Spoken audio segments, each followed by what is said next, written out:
berkenan hadir dan meluangkan waktunya untuk mengikuti diseminasi budaya positif dari kami CGP Angkatan 11 Kabupaten Kambi.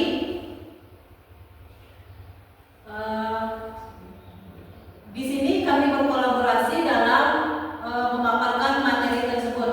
Yang pertama ada Ibu Dewo Eka Rasminiati, dan yang kedua ada Ibu Niwayan Riano Priantari, dan yang ketiga saya sendiri Ida Ayu Desi Jatiari.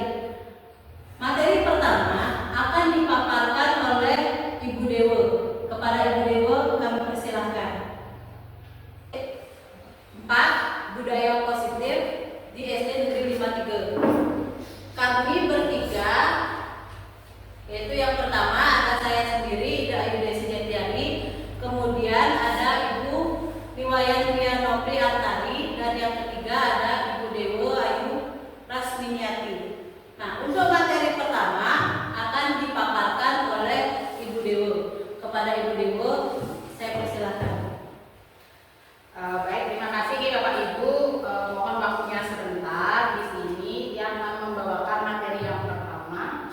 Nah, sebelum kita ke materi, kita kesepakatan kelasnya dulu. Yang pertama itu ada 5 kesepakatan kelas, yaitu HP di mode silent, terus nanti menjaga kebersihan dan saling menghargai serta sopan santun. Mau ditambah atau mau dikurangi? Apa sudah pas? Seperti itu. Sebelum kita mulai, kan kita melakukan ice breaking dulu. Sebelum ya, artinya kita biar semangat ya, karena situasinya seperti ini dingin dan hujan juga. Mari kita nggak usah bernyanyi sih, saya sing apa nyanyi soalnya. 1, 2 di jari, 2 jari kiri, ini ya.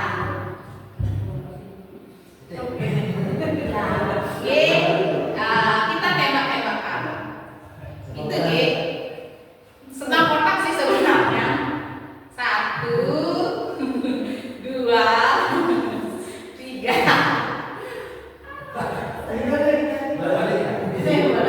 Iya, dibalik.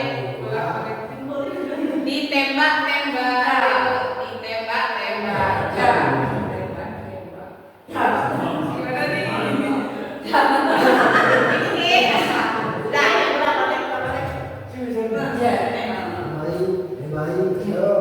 Ini 2, ini kayak pistol, dibalik tembak.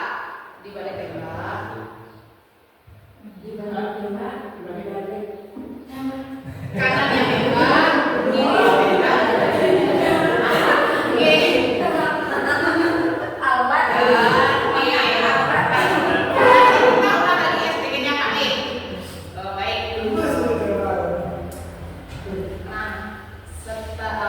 Kira-kira Bapak Ibu, apa sih yang ada di benak di Bapak Ibu ketika melihat slide ini?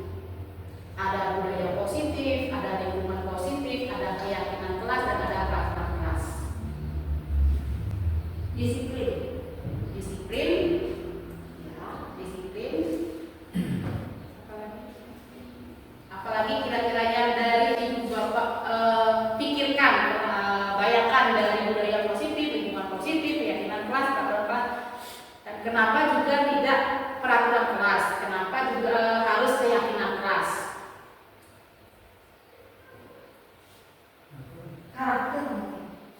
Karakter ya, masuk juga karakter, disiplin, kreatif. Baik ya, jawabannya seperti ini Pak. Keyakinan kelas itu adalah kesepakatan yang dibuat antara guru dan siswa itu untuk menciptakan lingkungan belajar yang produktif. Biasanya kalau keyakinan kelas itu fokusnya pada nilai positif, mendorong siswa untuk berperilaku baik. Bedanya dengan peraturan kelas itu, kalau peraturan kelas itu dibuat oleh guru tanpa melibatkan peserta didik. Terus kalau budaya positif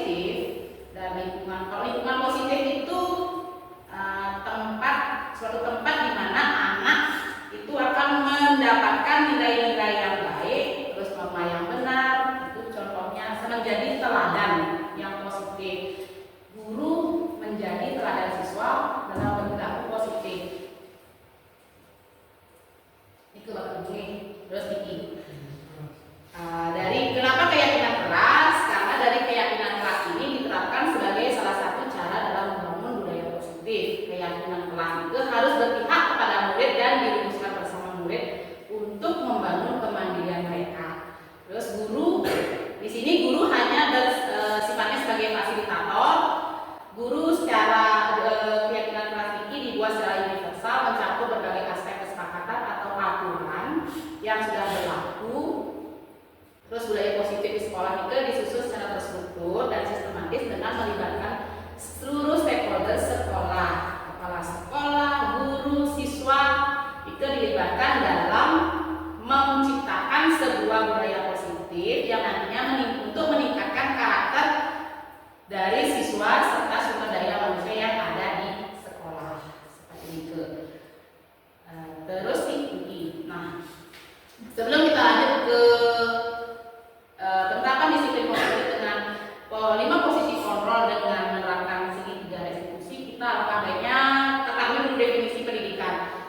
Definisi pendidikan sesuai dengan filosofi KHD itu kita senantiasa harus menjadi guru-guru yang ingat susun tulodo. Itu artinya kita sebagai guru memberikan dorongan, memberikan teladan, kita sebagai teladan dari siswa. Terus ingat madio mangun kaso, kita sebagai guru memberikan mampu membangkitkan semangat siswa. Yang terakhir adalah tuturi hadayani, itu si guru mampu mendorong siswa untuk mencapai tujuan hidup bahagianya di masa depan dengan pembiasaan positif. Terus pembiasaan positif ini keperwujudan dari budaya positif yang nantinya menjadi salah satu cara guru untuk menuntun siswa mencapai karakter profil pelajar Pancasila. Karena muara dari pendidikan itu adalah profil pelajar Pancasila. Seperti itu. Terus, nah, disiplin. Apa sih itu disiplin? Kita disiplin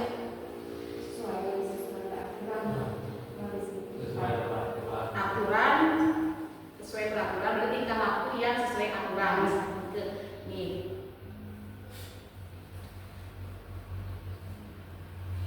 Nah, ini disiplin. Sebelumnya Kak Hadi itu menyatakan bahwa di mana ada kemerdekaan di situ harus ada disiplin yang kuat. Nah, sesungguhnya itu disiplin bersifat self disiplin. Kita sendiri mewajibkan diri kita dengan sekeras-kerasnya, tetapi itu sama saja sebab di mana kita tidak cakap melakukan self disiplin. Artinya kita hanya mampu menuntut siswa untuk melakukan disiplin, tetapi diri kita sendiri belum mampu melaksanakan disiplin tersebut.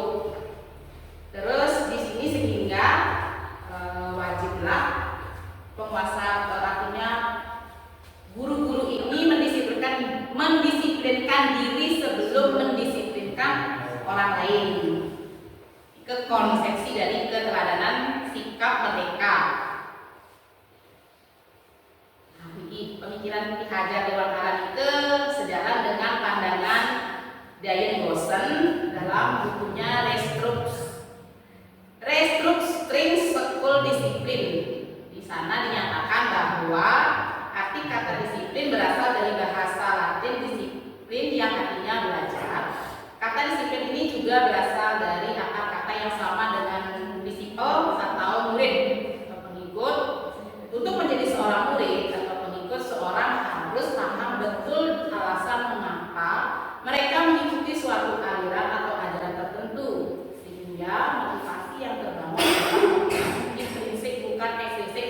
Artinya disiplin itu harus tumbuh dari diri sendiri, intrinsik dari dalam dirinya, bukan karena adanya faktor luar ekstrinsik seperti saya melakukan disiplin karena takut saya dihukum. Itu bukan. Tapi kalau disiplin itu karena kesadaran diri.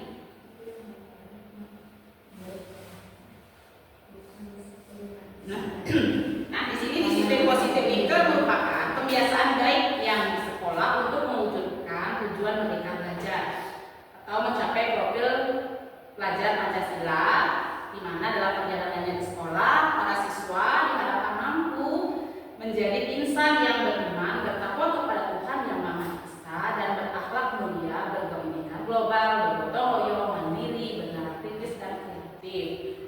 Nah, nilai-nilai tersebut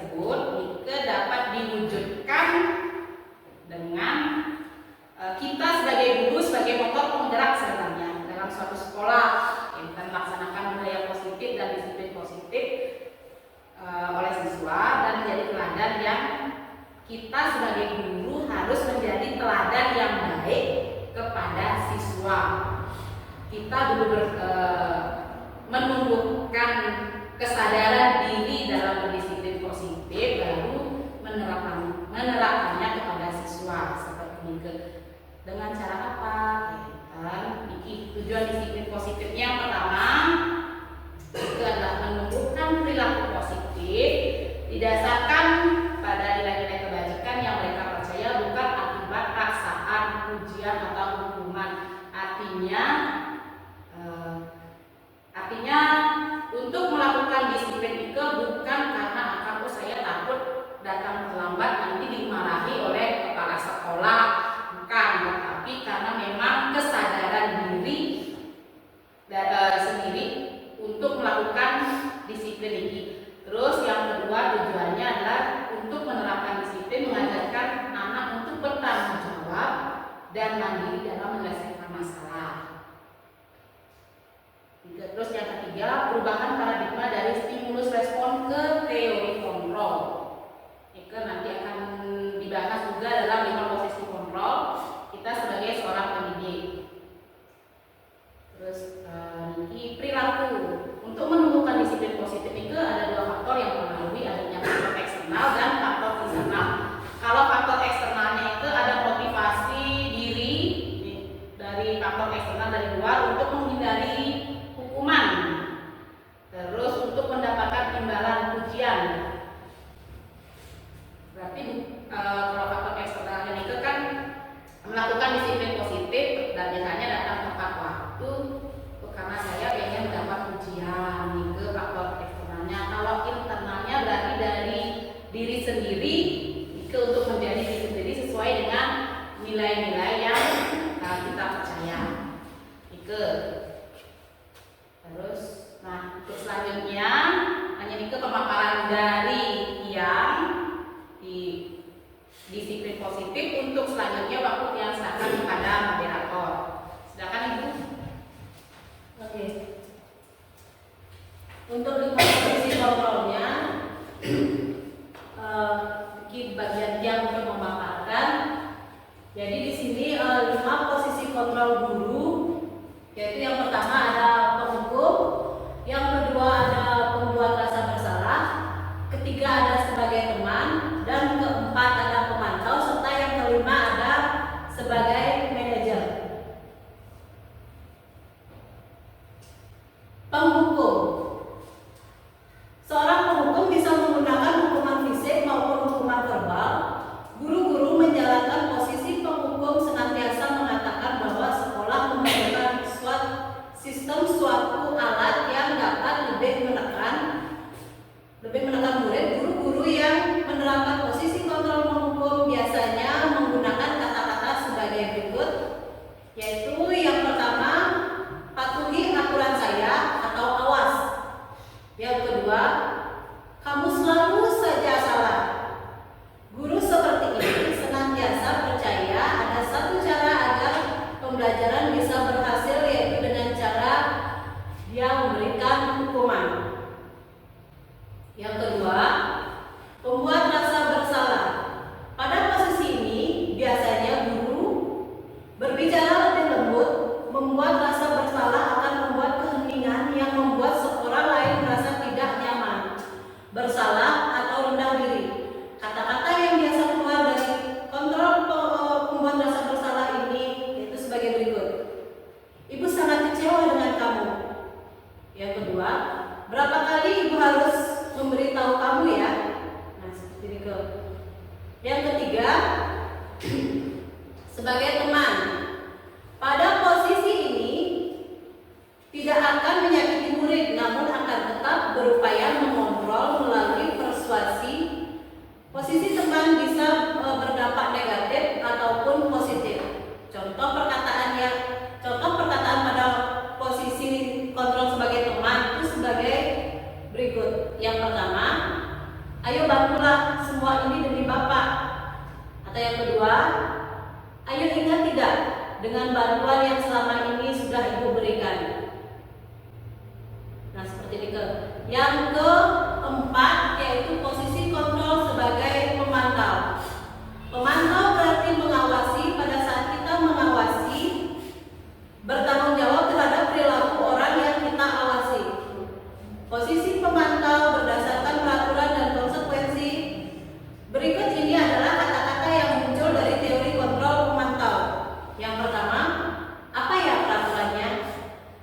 kedua, apa yang telah kamu lakukan?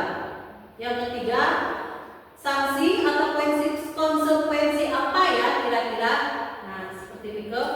Dan yang kelima ada manajer.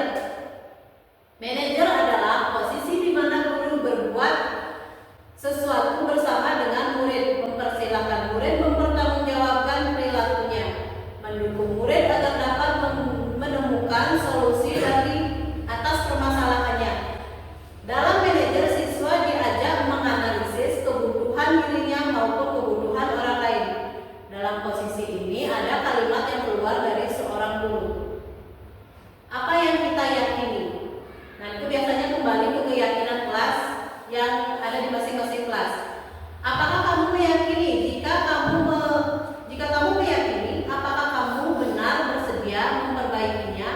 Apa rencana kamu untuk memperbaiki hal tersebut? Nah, kira-kira seperti itu 5 posisi kontrol guru. Kira-kira Bapak Ibu ada di posisi kontrol yang mana ya? Tampaknya kita masih sering menggunakan posisi kontrol yang pertama dan yang kedua ya. Jadi kita masih mencoba dan belajar untuk menggunakan posisi kontrol sebagai manajer. Kebutuhan dasar. Nah, di sini ada 5 kebutuhan dasar yang menjadi motif dari tindakan manusia atau murid G. Yang pertama ada kasih sayang dan rasa diterima. Yang kedua kebebasan, yang ketiga bertahan hidup, yang keempat kesenangan, dan yang kelima penguasaan. Terkadang murid yang nakal itu bukan berarti dia sepenuhnya nakal, kadang-kadang dia mencari perhatian atau rasa kasih sayang atau tidak bertahan hidup. Misalnya kalau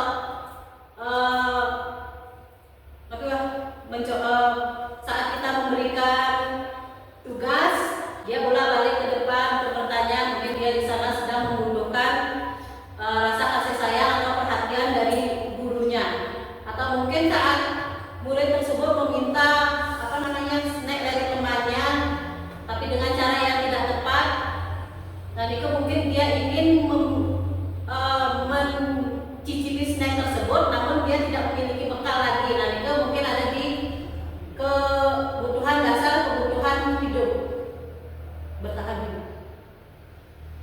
Oke, untuk segitiga restitusi akan dilanjutkan oleh Ibu Ria. Silakan Ibu Ria. Baik, terima kasih atas waktunya. Swastiastu. Di sini saya akan memaparkan mengenai segitiga restitusi. Di mana segitiga restitusi itu adalah proses menciptakan kondisi bagi murid untuk memperbaiki kesalahan mereka, sehingga mereka bisa kembali pada kelompok mereka dengan karakter yang lebih kuat.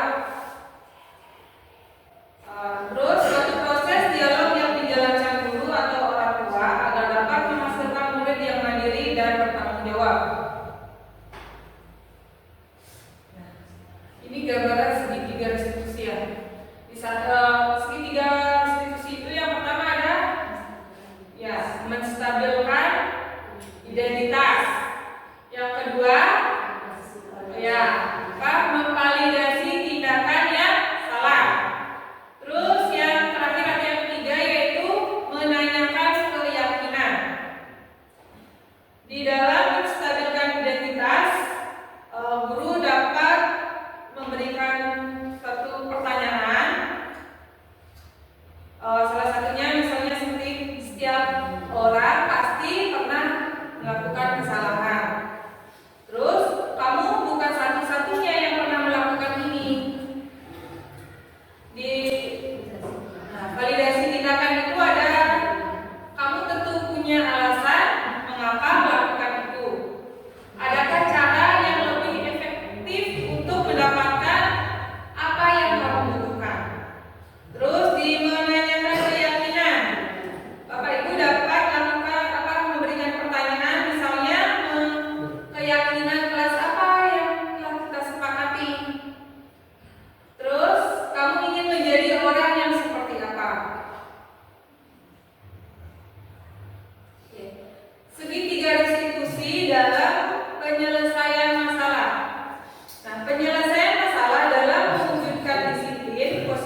restitusi Nike mengubah dari gagal ke identitas gagal ke identitas sukses. Itu seperti itu sebenarnya dari segitiga restitusi.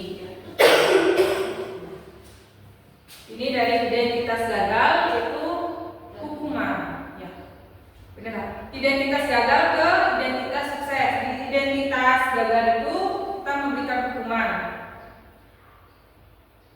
Identitas sukses itu disiplin. Terus di identitas sukses itu disiplin. Ada konsekuensi dan restitusi.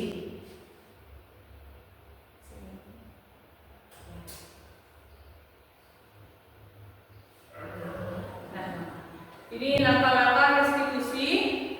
Yang pertama itu tadi sudah saya sebutkan, menstabilkan identitas. Tadi dalam menstabilkan identitas itu kita menanyakan mengenai masalah yang terjadi. Terus menanyakan bahwa semua menyatakan bahwa semua kesalahan bisa diperbaiki dan pasti akan ada alasan di balik kesalahan yang dilakukan. Yang kedua, di sana ada validasi kesalahan. Nah, di validasi kesalahan ini itu menyatakan setuju bahwa piket itu memang capek dan harus datang pagi-pagi. Terus yang ketiga itu menanyakan keyakinan. Dengan menanyakan nilai atau keyakinan apa yang perlu ditingkatkan.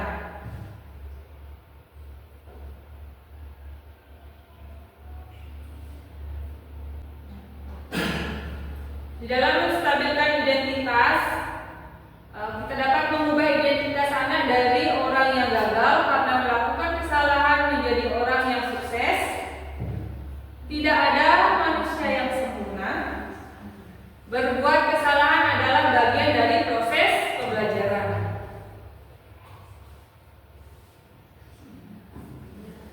Nah, yang terakhir itu validasi tindakan yang salah. Setiap perilaku memiliki tujuan. Setiap perilaku yang berupaya memenuhi suatu kebutuhan tertentu.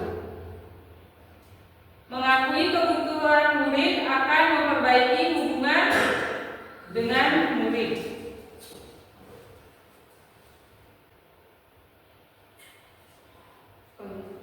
Menanyakan keyakinan yang berbeda. Ya, di sana ada menghubungkan dengan nilai-nilai yang dipercaya dan berpindah menjadi orang yang diinginkan. Terus menghubungkan keyakinan anak dengan keyakinan kelas atau keluarga.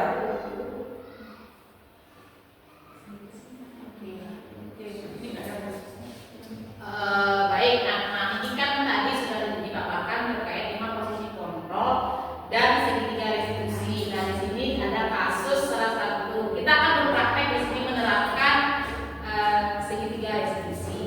Nah, mungkin ada yang berperan sebagai guru dan berperan sebagai siswa.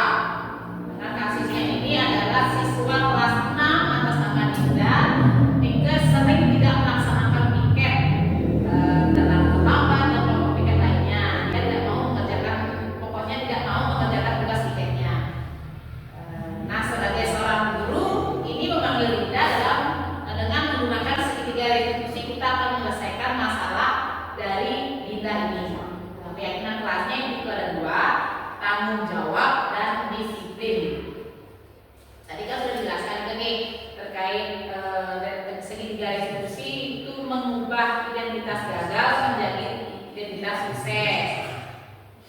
Yang pertama itu adalah menstabilkan identitas dulu, artinya kesalahan siswanya distabilkan, identitasnya biar tidak merasa bersalah.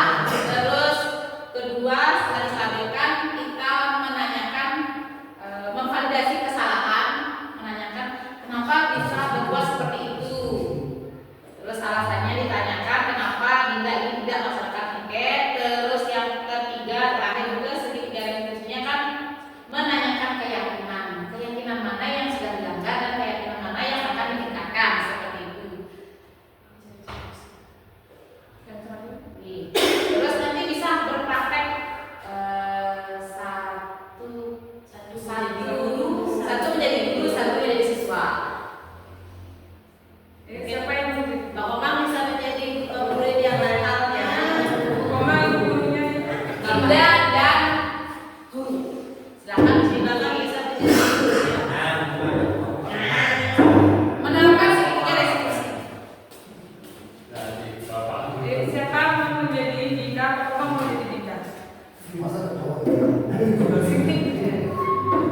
Ganti namanya. Ada beberapa murid kelas 6 mengeluhkan sikap salah satu temannya yang sering tidak mau melaksanakan piket. Menurut kelompok piketnya, Dinda sering tidak melaksanakan piket. Setiap piket dia lebih lama dari kelompok piket yang lain, dan dia tidak mau mengerjakan tugas. Sebagai guru, saya di sini manggil Dinda dan menggunakan segitiga restitusi untuk menyelesaikan masalah. Yang pertama, sekali ulang identitasnya, manggil dulu Dinda ke ruangan. Terus setelah distabilkan, ditanya dulu kenapa bisa tidak melaksanakan dulu. Pertanyaannya boleh, kenapa tidak melaksanakan piket, kan seperti itu. Terus ibu juga pernah tidak melaksanakan piket. Itu misalnya percakapannya. Terus tetapi tanya lagi di apa penyebabnya, ya kenapa kamu tidak melaksanakan piket, apa alasannya, seperti itu ditanya. Setelah itu, setelah sudah dipandasi kesalahannya salah, keyakinannya si Dinda akan mengajukan restitusi di sini. Keyakinan pasangan, kamu meyakini tidak akan keyakinan kelas yang sudah kita sepakati?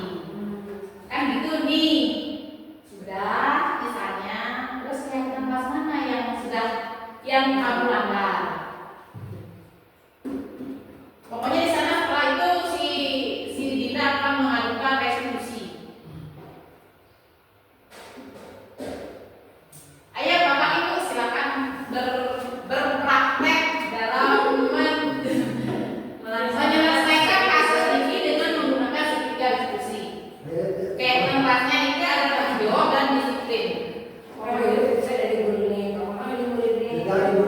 Kan dari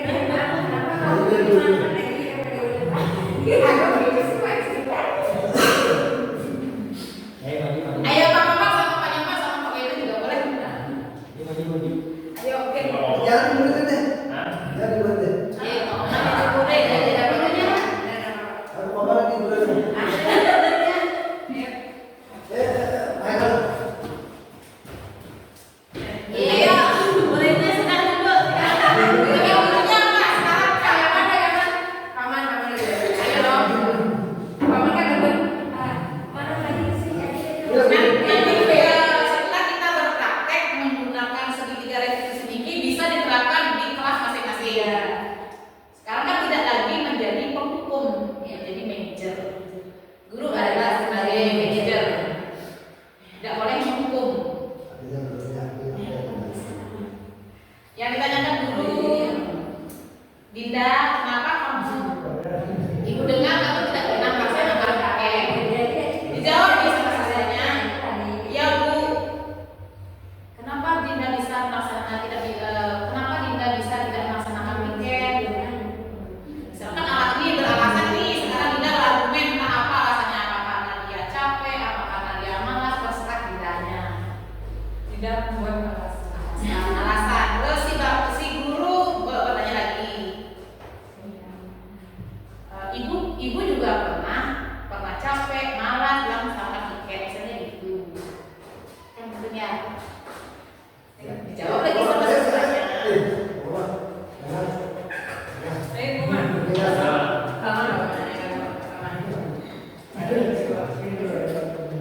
Ayo. Ayo, Pak Edo sini deh. Pak Mama jadi gurunya, Pak Edo jadi siswanya. Ayo.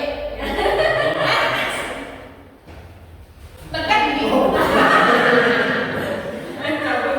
Ayo murid nanti bermasalah dari guru jadi Sekarang yang Bapak jadi murid-muridnya dari murid ini Pak. Bapak diambil di kelasnya piket. si Dinda. Oh tidak Nanti boleh. Pak Guru nanti bilangnya gini, Dani tahu tidak kenapa Bapak memanggil Dani? Si Dani jawab, tidak Pak. Gitu. Boleh. kan semasa ramai Pak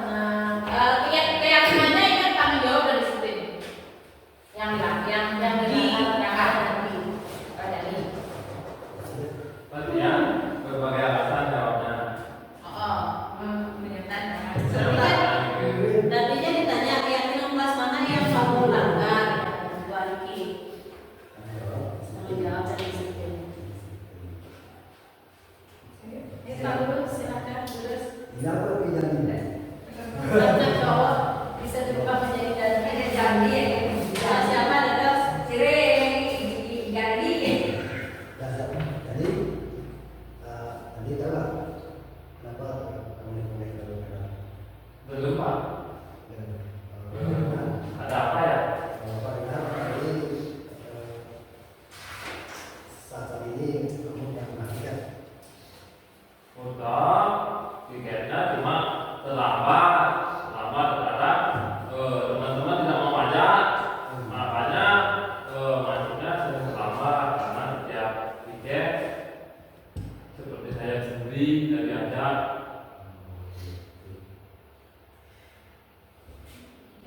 Langsung Pak, silakan. Tanyakan dulu ininya. Memberikan sekarang Bapak memberikan memvalidasi dulu. Kan udah divalidasi kan? Oh gitu ya, Bapak juga pernah tidak melaksanakan piket, dan diajak, malas. Tapi apakah yang dilakukan dan itu sudah benar? Sudah benar. Hubungan kesepakatan yang sudah dibuat.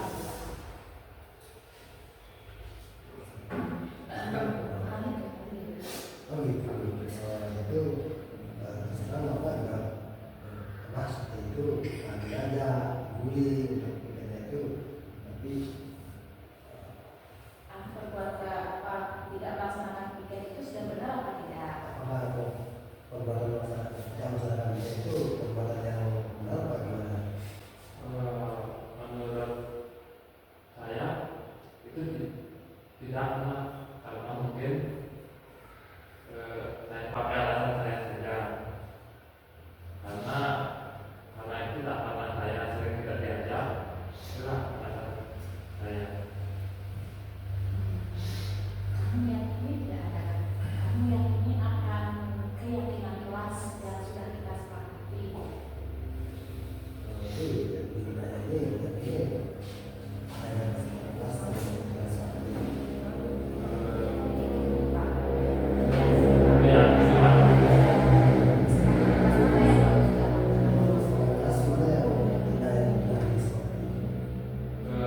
Yang disiplin dan tanggung jawab. Kira-kira apa yang akan kita lakukan setelah ini? itu biasanya ini apa yang dilakukan selain Setelah ini saya akan memperbaiki apa yang pernah saya lakukan seperti keterlambatan, tidak jam dalam kelas, sama tiket itu nanti saya perbaiki.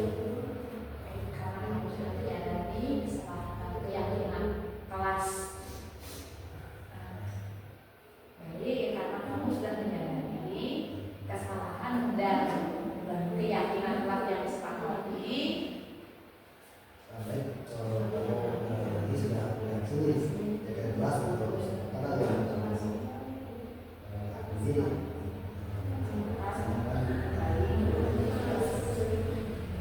Terima kasih Pak. Saya Dina, kamu tahu kenapa Bapak panggil hari ini? tidak Pak. Ada apa ya?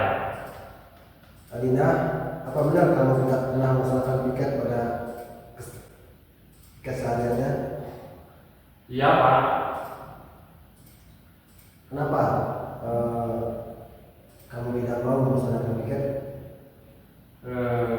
Maaf Pak, karena saya bangunnya telat. Karena itu tidak melaksanakan tiket. Gitu. Bapak tidak pernah tidak melaksanakan piket, cuman bisa bangun pagi kok. Kenapa kamu tidak dapat bangun pagi? Karena ada acara kelamaan semalam, saya berada Pak. Karena bapak saya juga sana jadi panitia, makanya paginya saya telat. Oh gitu, bagus. Nah, kamu bisa mengikuti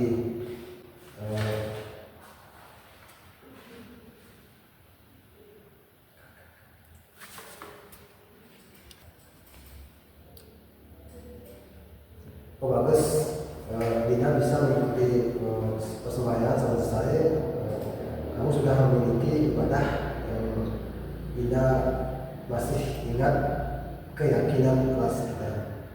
Ingat Pak. Ya, hari ini kira-kira Dina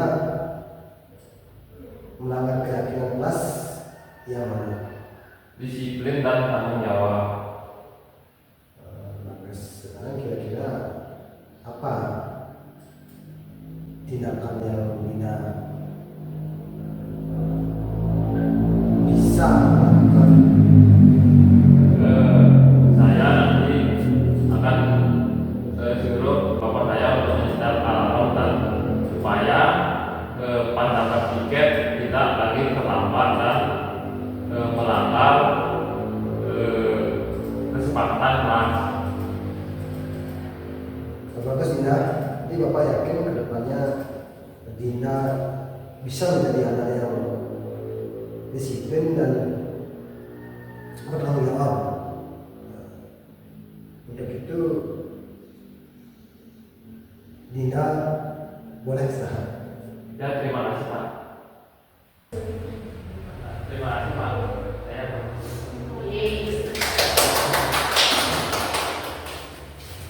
Jadi seperti itu nih Bapak, kalau melakukan segitiga restitusi, kita sebagai siswanya yang bersalah itu kita tidak boleh menghukum, kita tanyakan dulu apa alasannya. Setelah itu kita tanyakan kembali keyakinan kelas, terkait keyakinan kelas, apakah mereka meyakini sudah adanya keyakinan kelas, terus keyakinan kelas mana yang dilanggar.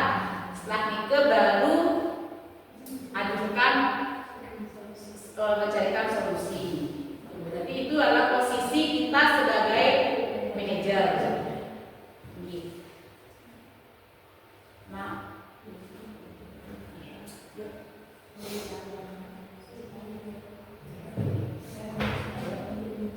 Lanjut ke keyakinan sekolah atau kelas. Nah, ya, jadi guru berperan dalam mewujudkan terbentuknya keyakinan sekolah atau kelas dengan adanya kesepakatan antara guru dan murid. Jadi kita membuat kesepakatan dulu, terus kita guru menanyakan keyakinan kelasnya. Terus nanti kalau sudah terpukul keyakinan kelasnya apa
mejanya yang ditulisi ya, tapi silahkan menulisnya di buku ya. Nah, kalian perhatikan ke depan. Di sana ada jangan ribut, mendengarkan guru menjelaskan, makan di jam istirahat, bermain saat jam istirahat, tidak boleh merobek buku. Nah, di sana ada